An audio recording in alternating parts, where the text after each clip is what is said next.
ಬಸವ ಮಾಸಿಜೇವ ಸ್ವಾಮೀಜಿಗಳ ಪಾದಾರವಿಂದಗಳಲ್ಲಿ ನಮಿಸುತ್ತಾ ಈ ಸಮಾರಂಭದಲ್ಲಿ ಆಸೀನರಾಗಿರ್ತಕ್ಕಂಥ ಸಮಾಜದ ಮುಖಂಡರುಗಳಾದ ಅಮರ್ನಾಥ್ ಅವರೇ, ಪ್ರಕಾಶ್ ಅವರೇ, ಕಲ್ಕೇರಿ ಅವರೇ, ರಘು ಅವರೇ ಮತ್ತು ನನ್ನ ಎಲ್ಲ ಆತ್ಮೀಯ ಬಂಧುಗಳೇ, ಇಲ್ಲಿ ನಾನು ಭಾಷಣ ಮಾಡೋ ಯಾವ ಯೋಜನೆಯೂ ಇಲ್ಲ.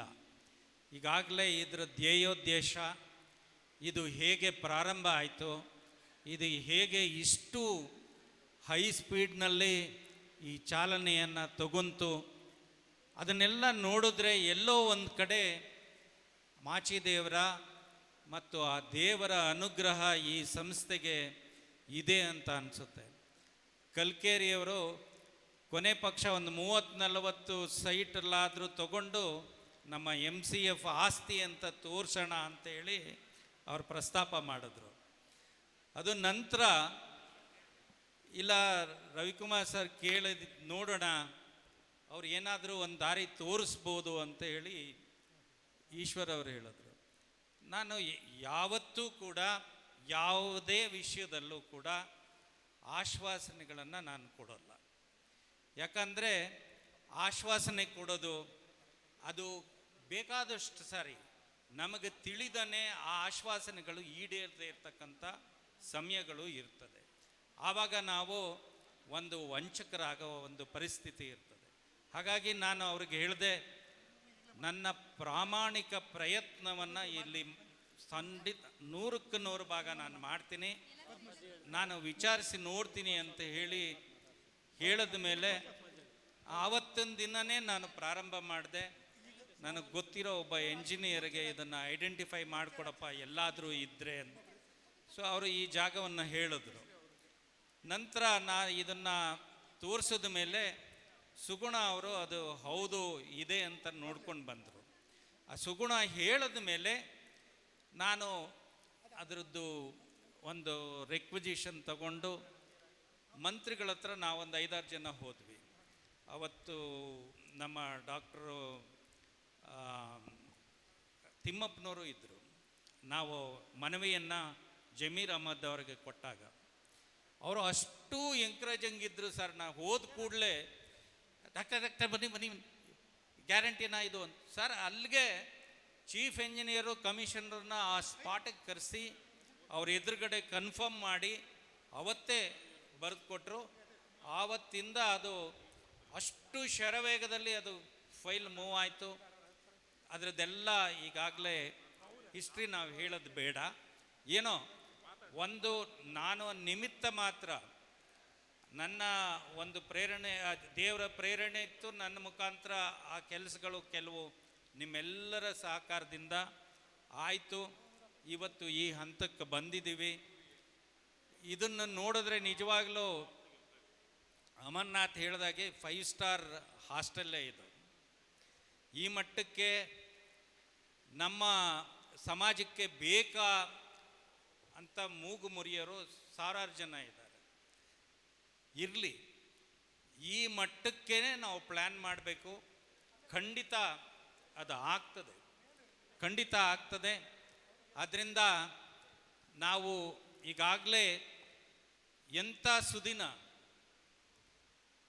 ಈ ನಮ್ಮಲ್ಲಿ ಕಾನ್ಕಾಲಲ್ಲಿ MCFದು ಭಾಳಷ್ಟು ಚರ್ಚೆಗಳು ಆಗ್ತಾ ಇರ್ತದೆ. ಅಮರ್ನಾಥ್ ಭಾಳಷ್ಟು ಜನ ಹೇಳಿದ್ರು, ನಮ್ಮ ಸತೀಶ್ ಸಮೇತ ಹೇಳಿದ್ರು, 4-5 ಲಕ್ಷ ಎಲ್ಲಿಂದ ತರೋದು, ಲಾಸ್ ಆಗ್ತದೆ, ನಮ್ಮ MCFಗೆ ಲಾಸ್ ಆಗ್ತದೆ, ಅದನ್ನು ಮಾಡಲಿಕ್ಕೆ ಕೂಡ್ದು ಅಂತ ಹೇಳಿದ್ರು. ಕೊನೆಗೆ ನಾನು ಯಾರು ಏನಾದರೂ ಅಂದ್ಕೊಳ್ಳಿ, ಈಶ್ವರ್ ಈ ಹೆಜ್ಜೆ ನೀವು ಹಿಂದಿಡಬೇಡಿ, ನಾವೆಲ್ಲ ಒಂದು ಕಡೆ ಸೇರೋಣ. ಅವ್ರಿಗೆ ಒಬ್ರಿಗೊಬ್ರು ಪರಿಚಯ ಆದಾಗ ಅವತ್ತಿನ ದಿನ ನಿಮಗೆ ಖಂಡಿತ ಇದು ಸಹಾಯ ಆಗ್ತದೆ. ಇದು ಖರ್ಚಾಗೋದು ನೀವು ಮಾಡಬೇಡಿ, ಅದು ತಾನಾಗಿ ಬರ್ತದೆ, ನೀವು ಜಸ್ಟ್ ಅಪೀಲ್ ಮಾಡಿ ಅಂತ. ಸೊ ಅಪೀಲ್ ಮಾಡೋದ್ರ ಮುಖಾಂತರ ಈಗೇನು ಖರ್ಚಾಗ್ತದೆ ಅದೆಲ್ಲ ಈಗಾಗಲೇ ಬಂದಿದೆ.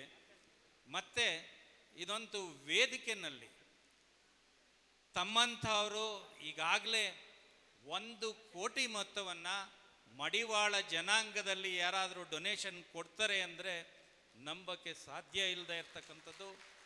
ನಾನು ಅದಕ್ಕೆ ಅವ್ರು ಹೇಳಿದಾಗ ಎಲ್ಲರೂ ಎದ್ದು ನಿಂತು ನಾವು ಅವ್ರಿಗೆ ನಮ್ಮ ಹೇಳಿದ್ದು ಗೊತ್ತು ನನಗೆ. ಇವರು ನಮ್ಮ ಶಿವಕೇರಿ ಕಲ್ಕೇರಿಯವರು ಮತ್ತು ಅವರು ಬಂದಾಗ ತಾವು ಹೇಳಿದ್ರಿ ಅಂಥೇಳಿ ನಾನು ಅವ್ರಿಗೂ ಕೂಡ ನೀವು ಅಮರನಾಥನ್ನು ಇಲ್ಲಿ ಬಿಡು ಕೂಡ್ದು ಅನ್ನೋ ಮಾತನ್ನು ನಾನು ಅವ್ರಿಗೆ ಹೇಳಿದ್ದೆ, ಕಿವಿ ಮಾತು ಅವತ್ತೇ ಹೇಳಿದ್ದೆ, ಅಮರನಾಥ್ ಯಾವುದೇ ಕಾಲಕ್ಕೂ ಬಿಡಬೇಡಿ ಅಂತೇಳಿ. ಹಾಗಾಗಿ ಎದ್ದು ನಿಂತು ಅವರಿಗೆ ಗೌರವವನ್ನು ನಾವು ಕೊಡಬೇಕು ಅಂತ ನಾನು ಹೇಳಿದ್ದು. ಇಷ್ಟೊಂದು ಉದಾರ ಮನಸ್ಸನ್ನು ಇಟ್ಕೊಂಡಿರ್ತಕ್ಕಂಥ ನಮ್ಮ ಸಮಾಜದ ಬಂಧುಗಳು,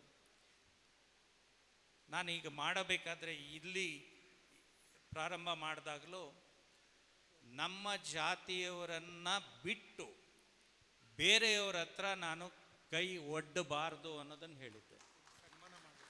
ಯಾರಿಗೆ? ಓ, ಇದೊಂದಿದೆ ಅಲ್ವಾ, ಕರೆಕ್ಟು. ಓ, ಹಾಗಾಗಿ ಒಂದೇ ಒಂದು ಮಾತು. ಈಗ 18ನೇ ತಾರೀಕು ನಾವು ಏನು ಈ ಭವನದ ಉದ್ಘಾಟನೆಯನ್ನು ಮಾಡ್ತಾ ಇದ್ದೀವಿ, ಅದಕ್ಕೆ ಈ ವೇದಿಕೆ ಮುಖಾಂತರನೇ ನಾನು ಆಗಿರ್ತಕ್ಕಂಥ ಗೊಂದಲದ ಪರಿಹಾರವನ್ನು, ಯಾಕಂದರೆ ಇಲ್ಲೆಲ್ಲ ನಮ್ಮ ಮುಖಂಡರು ಇದ್ದಾರೆ, ಅವರ ಮುಂದೆನೇ ನಾನು ಹೇಳೋ ಒಂದು ನಿಮಗೆ ಹೇಳಿ ಅದು ಸತ್ಯಾಸತ್ಯತೆಯನ್ನು ನಿಮಗೆ ಬಿಡ್ತೀನಿ. ನಾನು ಬೇರೆಯವರಿಂದ ಈ ಹಸ್ತವನ್ನು ಚಾಚಿ ಕೇಳೋದು ಬೇಡ, ನಮ್ಮಲ್ಲೇ ಕೊಡೋವಂಥವ್ರು ಇದ್ದಾರೆ, ಅವರಿಂದ ನಾನು ತಗೊಂಡು ಈ ಕೆಲಸಗಳನ್ನು ಮಾಡಬೇಕು ಅಂತ ನಾನು ಹೆಜ್ಜೆ ಇಟ್ಟಿದ್ದೀನಿ. ಹಾಗೆ ಈ ಕಾರ್ಯಕ್ರಮ ಮಾಡೋದಕ್ಕೂ ಅಷ್ಟೇ, ಜನ ಕರೆಸೋದಕ್ಕಾಗಲಿ ಇನ್ನೊಂದಕ್ಕಾಗಲಿ ನಮ್ಮ ಜಾತಿಯವ್ರ ಹತ್ರ ಬೇಕಾದರೆ ನಾವು ಕೈಯೊಡ್ಡೋಣ. ಯಾಕಂದರೆ ನಾನು ಇವಾಗಿನ ಪ್ರತಿ ವರ್ಷ ನೋಡ್ತಾ ಇದ್ದೀನಿ, ನಮ್ಮವ್ರ ಹತ್ರ ಹೋಗಿ ಕೇಳೋದಕ್ಕೆ, ಅವ್ರ ಹತ್ರ ಕೈ ಮುಗಿಯೋದಕ್ಕೆ ನಾವು ಹಿಂಜರಿತಾ ಇದ್ದೀವಿ. ಯಾಕೆ ದಾನಿ ಅವನ ಹತ್ರ ಕೈ ಮುಗಿಯೋಕ್ಕೆ ನಮ್ಮವನ ಹತ್ರ ನಾವು ಯಾಕೆ ಕೈ ಮುಗಿಬಾರ್ದು? ಆ ಪ್ರವೃತ್ತಿ ನಮ್ಮಲ್ಲಿ ಇಲ್ಲಿ ತನಕ ಬೆಳೆದು ಬಂದಿಲ್ಲ, ಈಗ ಹುಟ್ಟು ಹಾಕೋಣ. ನಮ್ಮವ್ರ ಹತ್ರ ಹೋಗಿ ಕೈ ಮುಗಿದ್ರೆ ಖಂಡಿತ ಅವರು ಮನಸ್ಸು ಮಾಡ್ತಾರೆ, ಕೊಡ್ತಾರೆ ಅಂತ ಹೇಳಿ ನಾನು ಆ ನಿಟ್ಟಿನಲ್ಲಿ ನಾವೇ ಇದನ್ನು ಮಾಡಬೇಕು ಅಂತ ಹೇಳಿ ತೀರ್ಮಾನ ಮಾಡಿದ್ವಿ. ನಮ್ಮ ತಮ್ಮನ ರೀತಿ ಎಲ್ಲದರಲ್ಲೂ ಕಲ್ಕೇರಿಯವರು ನನ್ನ ಜೊತೆ ಕೈ ಜೋಡಿಸಿದ್ದಾರೆ. ಮತ್ತು ಎಲ್ಲ ನಮ್ಮ ಟ್ರಸ್ಟಿನ ಸದಸ್ಯರು ಯಾವುದಕ್ಕೂ ಇಲ್ಲ ಅಂದರೆ ತಮ್ಮ ಕೈಲಾದ ಎಲ್ಲ ಸಹಾಯವನ್ನು ಮಾಡಿದ್ದಾರೆ. ಹಾಗಾಗಿ ಈ ಭವನ ನಿಮ್ಮ ಮುಂದೆ ಇದೆ. ಅದರದ್ದು ಉದ್ಘಾಟನೆಯನ್ನು ಮುಖ್ಯಮಂತ್ರಿಗಳಿಂದ ಮಾಡಿಸಬೇಕು ಅಂತ ನಾವು ತೀರ್ಮಾನ ಮಾಡಿದ್ದು, ನನ್ನ ತಲೆಯಲ್ಲಿದ್ದಿದ್ದು, ನಮ್ಮನ್ನು ನಾವು ಇಲ್ಲಿ ಅವರಿಗೆ ತೋರಿಸ್ಕೊಳ್ಳೋದಕ್ಕೋಸ್ಕರ ನಾನು ಮಾಡಲಿಕ್ಕೆ ನನ್ನಲ್ಲಿ ಇದ್ದಿದ್ದು ಒಂದೇ ಉದ್ದೇಶ, ಒಬ್ಬ ಮುಖ್ಯಮಂತ್ರಿ ಇಲ್ಲಿಗೆ ಕಾಲಿಟ್ಟರೆ ನಾವು ಕೋಟಿ ರೂಪಾಯಿ ಖರ್ಚು ಮಾಡಿ ಅಡ್ವರ್ಟೈಸ್ಮೆಂಟ್ ಮಾಡಿದ್ರೂ ಆಗದೇ ಇರತಕ್ಕಂಥ ಅಡ್ವರ್ಟೈಸ್ಮೆಂಟು ಒಬ್ಬ ಮುಖ್ಯಮಂತ್ರಿ ಈ ಕಾರ್ಯಕ್ರಮಕ್ಕೆ ಬಂದರೆ ಆಗುತ್ತೆ. ಅಡ್ವರ್ಟೈಸ್ಮೆಂಟ್ ಆದರೆ ನಮ್ಮಲ್ಲಿ ಇದು ಸಭೆ ಸಮಾರಂಭ ಮಾಡಲಿಕ್ಕೆ ಜನ ಬರ್ತಾರೆ, ಅವರು ಬಂದರೆ ನಮಗೆ ಉತ್ಪತ್ತಿ ಆಗ್ತದೆ. ಆ ಉತ್ಪತ್ತಿಯನ್ನು ನಾವು ಸಮಾಜಕ್ಕೆ, ನಮ್ಮ ಸಮಾಜಕ್ಕೆ ಕೊಡಲಿಕ್ಕೆ ಎಲ್ಲ ಅನುಕೂಲ ಆಗ್ತದೆ ಅನ್ನೋ ಒಂದು ದೃಷ್ಟಿಯಿಂದ ಅವರನ್ನು ಇಲ್ಲಿ ಕರಿಬೇಕು ಅನ್ನೋ ಒಂದು ತೀರ್ಮಾನ ಮಾಡಿದ್ವಿ. ಇಲ್ಲದೇ ಇದ್ದಿದ್ದರೆ ಕಡಿಮೆ ಖರ್ಚಿನಲ್ಲೇ ಯಾರು ಲೋಕಲ್ MLA ಕರೆದು ನಾವು ಉದ್ಘಾಟನೆ ಮಾಡ್ಕೋಬೋದಾಗಿತ್ತು, ಖರ್ಚು ಕಡಿಮೆ ಆಗ್ತಾಯಿತ್ತು. ಒಂದು. ಎರಡನೇದು, ಈ ಸಭೆಯನ್ನು ಮಾಡಬೇಕು ಅಂದರೆ ಇದು ಒಂದು ಗೃಹ ಪ್ರವೇಶ. ಈ ಗೃಹ ಪ್ರವೇಶಕ್ಕೆ ಇದಕ್ಕೆ ಒಬ್ಬ ಮಾಲೀಕ ತನಗೆ ಬೇಕಾದವ್ರನ್ನೆಲ್ಲರನ್ನೂ ಕರೀತಾನೆ ಮಾಡ್ತಾನೆ. ಹಾಗೆ ಈ ಕಾರ್ಯಕ್ರಮ ಮಾಡಬೇಕಾಗಿರ್ತಕ್ಕಂಥದ್ದು ನಮ್ಮ ಟ್ರಸ್ಟ್ನ ಎಲ್ಲ ಸದಸ್ಯರು ಕೂಡ ಇದಕ್ಕೆ ಭಾಗಿ. ಇದರಲ್ಲಿ ಟ್ರಸ್ಟ್ನ ಸದಸ್ಯರಾಗಿ ಕೇಂದ್ರ ಸಂಘದ ಅಧ್ಯಕ್ಷರು, ಕಾರ್ಯದರ್ಶಿ ಮತ್ತು ಇತರ 3 ಜನ ಸದಸ್ಯರು ಇಲ್ಲಿದ್ದಾರೆ. ಅವರು ನನ್ನ ಜೊತೆ ಸರಿಸಮನಾಗಿ ಈ ಕಾರ್ಯದಲ್ಲಿ ಭಾಗಿಯಾಗಬೇಕು. ಇಲ್ಲಿ ಮಾಡ್ತಕ್ಕಂಥ ಒಂದು ಏನು ನಾವು ಆಹ್ವಾನ ಪತ್ರಿಕೆ ಮಾಡ್ತೀವಿ, ಆ ಆಹ್ವಾನ ಪತ್ರಿಕೆ ಸಂಪೂರ್ಣವಾಗಿ ವಿಭಿನ್ನವಾಗಿರಬೇಕು ಅನ್ನೋದು ನನ್ನ ಆಲೋಚನೆ ಇತ್ತು. ನಮ್ಮ ಸಂಘದ ಕೇಂದ್ರ ಸಂಘದ ಅಧ್ಯಕ್ಷರು ಕೂಡ ಇಲ್ಲಿ ಕಾರ್ಯಕಾರಿ ಸಮಿತಿ ಸದಸ್ಯರಾಗಿರೋದ್ರಿಂದ ಅವರೇ ಎಲ್ಲರನ್ನು ನೀವು ಬನ್ನಿ ಅಂತ ಕರಿಬೇಕಾಗಿರೋ ಒಂದು ಪರಿಸ್ಥಿತಿ ಇದೆ. ಹಾಗಾಗಿ ಅವರು ಕೂಡ ಇಲ್ಲಿ ಭಾಗಿ. ಆ ಇನ್ವಿಟೇಷನ್ನಲ್ಲಿ ನಾನು ಫಸ್ಟು ಬ್ರೋಷರ್ ಮಾಡಿದಾಗ ಒಂದು ರಾತ್ರಿನಲ್ಲಿ ಅದು ಪ್ರಿಂಟ್ ಆಯಿತು. ಅವಾಗೇನು ನಾನು ವಿನಯ್ಗೆ ಹೇಳಿದ್ದೆ ಒಂಚೂರು ರೆಡಿ ಮಾಡಿಕೊಡಪ್ಪ ಅಂತ. ಅವರು ಮ್ಯಾಟ್ರು ರೆಡಿ ಮಾಡಿದ್ರು.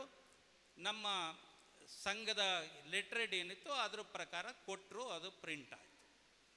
ನನಗೆ ಅಲ್ಲಿ ಕಲ್ಪನೆ ಏನೇನೂ ಇರಲಿಲ್ಲ. ಯಾಕಂದರೆ ನಾವು ಒಂದು ಸಭೆಗೆ ಎಲ್ಲ 20 ಜನ ಕಾರ್ಯಕಾರಿ ಸಮಿತಿ ಮತ್ತು ಸದಸ್ಯರು ಸೇರಿಕೊಂಡು ನಾವು ಮನವಿ ಮಾಡ್ತಾ ಇದ್ದೀವಿ.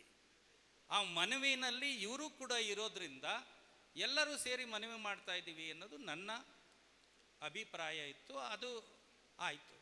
ನಂತರದಲ್ಲಿ ಅದಕ್ಕೆ ಅಪಸ್ವರ ಬಂದ ಮೇಲೆ ನಾನು ಆಯಿತು, ಅದೊಂದು ಕಾರ್ಯಾಧ್ಯಕ್ಷರ ಹೆಸರನ್ನು ಸೇರಿಸಬೇಕು ಅಂತ ಹೇಳಿದ್ರು. ಹಾಗಾಗಿ ಈ ಸಭೆ ಮಾಡಬೇಕು ಅಂದರೆ ಮುಖ್ಯಮಂತ್ರಿಗಳು ಯಾರೇ ಬಂದರೂ ಇದು ಗೌರ್ಮೆಂಟ್ ಪ್ರೋಟೋಕಾಲ್ ಇಲ್ಲದೆ ಇರೋದ್ರಿಂದ, ಅಥವಾ ಗೌರ್ಮೆಂಟ್ ಪ್ರೋಟೋಕಾಲ್ ಇದ್ದರೂ ಕೂಡ ಈ ಟ್ರಸ್ಟಿನ ಅಧ್ಯಕ್ಷರು ಯಾರಿದ್ದಾರೆ ಅವರು ಸಭೆಯ ಅಧ್ಯಕ್ಷತೆಯನ್ನು ವಹಿಸಬೇಕಾಗ್ತದೆ. ಆ ಅಧ್ಯಕ್ಷತೆ ನಂದು ವಹಿಸಬೇಕಾಗಿತ್ತು. ಈ ಸಭೆಗೆ ಅಧ್ಯಕ್ಷನ ನಾನೇ ಆಗಬೇಕಾಗಿತ್ತು. ಕೆಲವರು ಹೇಳಿದ್ರು ನಮ್ಮ ಸಮಿತಿಯ ಸದಸ್ಯರು ಇಲ್ಲಿ ಇರಬೇಕು ಅಂತ. ನಾನು ಹೇಳಿದೆ, ನಾನು ಅದಕ್ಕೆ ನಿಂತಿಲ್ಲ, ಇಲ್ಲಿ ಆ ಪ್ರಚಾರ ತಗೊಳ್ಳೋದಕ್ಕೋಸ್ಕರ ಬಂದಿಲ್ಲ. ನಾನು ಎಲ್ಲರ ಸಮಾನವಾಗೇ ಇರ್ತೀನಿ, ಬೇಡ ಅಂಥೇಳಿ ನಾನು ಅಧ್ಯಕ್ಷತೆ ತಗೊಳ್ಳಿಲ್ಲ. ಅಮರ್ನಾಥ್, ನಮ್ಮ ಸಮಾಜ ಈ ಮಾತು ಬಂದ ಮೇಲೆ ನನ್ನ ಜೊತೆಗೆ ಅವರನ್ನು ಸೇರಿಸ್ಕೊಂಡ್ವಿ. ಯಾರ್ದು ನಾವು ಡೆಸಿಗ್ನೇಷನ್ ಹಾಕಿಲ್ಲ, ಅವರೊಬ್ಬರದು ಮಾತ್ರ ಡೆಸಿಗ್ನೇಷನ್ ಹಾಕಿದ್ದೀವಿ. ಅವರು ಇದರಲ್ಲಿ ಭಾಗಿಯಾಗಿರೋದ್ರಿಂದ, ಅವರು ಈ ಸಂಸ್ಥೆ ಟ್ರಸ್ಟಿ ಆಗಿರೋದ್ರಿಂದ ಅವರು ದೊಡ್ಡ ಮನಸ್ಸನ್ನು ಮಾಡಿ ನಮ್ಮ ಜೊತೆ ಕೈ ಜೋಡಿಸಬೇಕು. ಒಬ್ಬ ರಾಜ್ಯ ಅಧ್ಯಕ್ಷರಾಗಿ ಅವರಿಗೆ ಗೌರವಯುತವಾಗಿ ನಡೆಸ್ಕೋಬೇಕಾಗಿರ್ತಕ್ಕಂಥದ್ದು ನನ್ನ ಕರ್ತವ್ಯ ಇದೆ. ಖಂಡಿತ ಮಾಡ್ತೀವಿ. ಅಲ್ಲ ರೀ, MCFಗೂ ನಾವೇ ಮಾಡಿರೋದ್ರಿ. ಹಿಂಗಂದ್ರೆ ಅವ್ರು ಇಲ್ಲದೆ ಇದ್ರು ಇಲ್ಲಿ ಇದ್ದಾರೆ. ಯಾಕಂದ್ರೆ ಸಭೆ ಇನ್ನು 3-5 ದಿವಸ ಇರೋದು. ಈ ಸಭೆ ಈ ಮೆಸೇಜ್ ಹೋಗಲಿಲ್ಲ ಅಂದರೆ ತಪ್ಪಾಗ್ತದೆ. ಅದರಿಂದ ನಾನು ಹೇಳ್ತಾ ಇದ್ದೀನಿ, ತಗೊಂಡಿರೋದು 3 ನಿಮಿಷ. ಇಷ್ಟು ಮಾತ್ರ ಹೇಳಿ, ನಮಗೆ ಯಾರ ಬಗ್ಗೆ ಕೂಡ ಅಸಮಾಧಾನ ಇಲ್ಲ. ಅವರನ್ನು ನಾನು ಇಷ್ಟೂ ವರ್ಷ ನಮ್ಮ ಜೊತೆಯಲ್ಲಿ ಇಟ್ಕೊಂಡು ಬಂದಿದ್ದೀವಿ. ಸ್ವಲ್ಪ ದೊಡ್ಡ ಮನಸ್ಸನ್ನು ನಾವು ಮಾಡಬೇಕಾಗ್ತದೆ. ಈ ಕಾರ್ಯ ಭಾಳ ಚೆನ್ನಾಗಿ ನಡಿಬೇಕಾಗ್ತದೆ. ನೀವೆಲ್ಲರೂ ಕೂಡ ಆ ಸಭೆಗೂ ಕೂಡ ಹೆಚ್ಚಿನ ಸಂಖ್ಯೆಯಲ್ಲಿ ಬಂದು ಆ ಕಾರ್ಯಕ್ರಮ ಯಶಸ್ವಿಯಾಗಿ ಆಗಲಿ ಅಂತ ಹೇಳಿ ನೀವು ಹಾರೈಸಬೇಕು ಅಂತ ಕೋರ್ಕೊಂತ, ಇದಕ್ಕೆ ಬೇಕಾದಂಥ ಅನುದಾನ ಮತ್ತು ಎಲ್ಲೆಲ್ಲಿ ಯಾರ್ಯಾರನ್ನು ನಾವು ಕಾಂಟ್ಯಾಕ್ಟ್ ಮಾಡಬೇಕು ಅದನ್ನು ಮುಂದಿನ ದಿನದಲ್ಲಿ ನಾವು ಮಾಡೋಣ. ಅದಕ್ಕೆ ನಾನು ಯಾವಾಗೂ ನಿಮ್ಮ ಜೊತೆ ಇರ್ತೀನಿ ಅಂತ ಹೇಳಿ ನನ್ನ 2 ಮಾತುಗಳನ್ನು ಮುಗಿಸ್ತೀನಿ.